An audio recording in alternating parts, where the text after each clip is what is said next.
Hey guys, welcome to On My Shelf. Today I'm talking about two adult books written by Pulitzer Prize winners. The Known World by Edward P. Jones won the Pulitzer back in 2004. I know this is an old book, but it's been on my list forever, and I finally got around to it. It is very clear why Jones won the Pulitzer. He's a masterful storyteller and weaves an entire culture into a book. The Known World takes place on a slave plantation during the historical time when slaves were a normal part of society. He builds a world so believable that sometimes the known world reads very much like a historical text, which I found fascinating.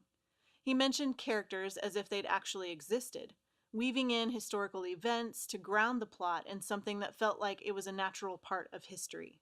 The book begins with the death of the slave master, who was a slave himself, but he bought his own freedom and then came upon wealth by working hard, and eventually purchased his own slaves.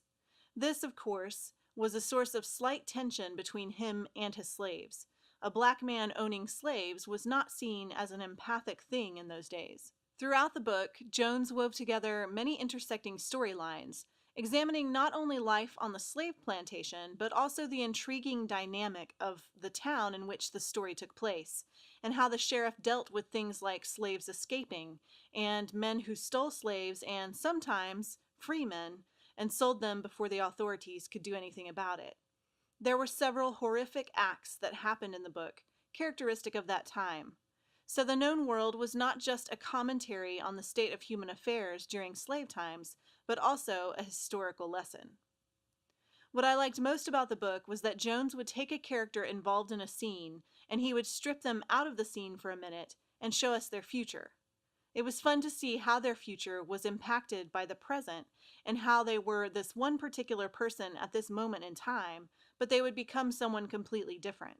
Someone better most of the time. It lent a feeling of hope to all the tragedy in the book. It took me a while to read this one because it's very dense, with lots of great characters and stories, and so much wonderful commentary by the author. The Known World is one of those books that will need a little time to sit and unfold in a mind and heart.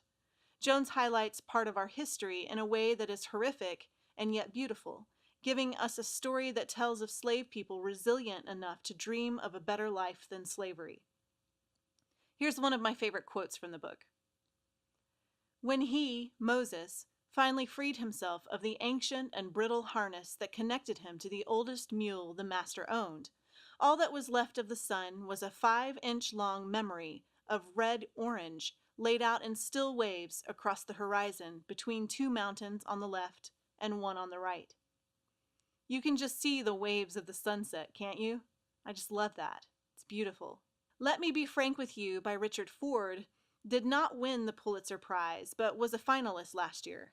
It's a story about Frank Bascombe wandering through life after a hurricane hits close to where he lives. It's told in 4 rich, entertaining narratives.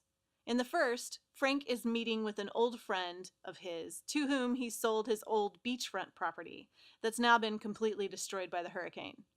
In the second one, he has a visit from a woman who used to live in his house, and she tells him an appalling story about something that happened when she was a child in the basement of his house. In the third narrative, Frank goes to visit his ex-wife and gives readers a hilarious look at his underground hatred of her. In the last, he comes to terms with a dying acquaintance who shares a secret with him right before he dies, a confession of sorts. Frank Bascombe is probably one of the best characters I've read in a long time.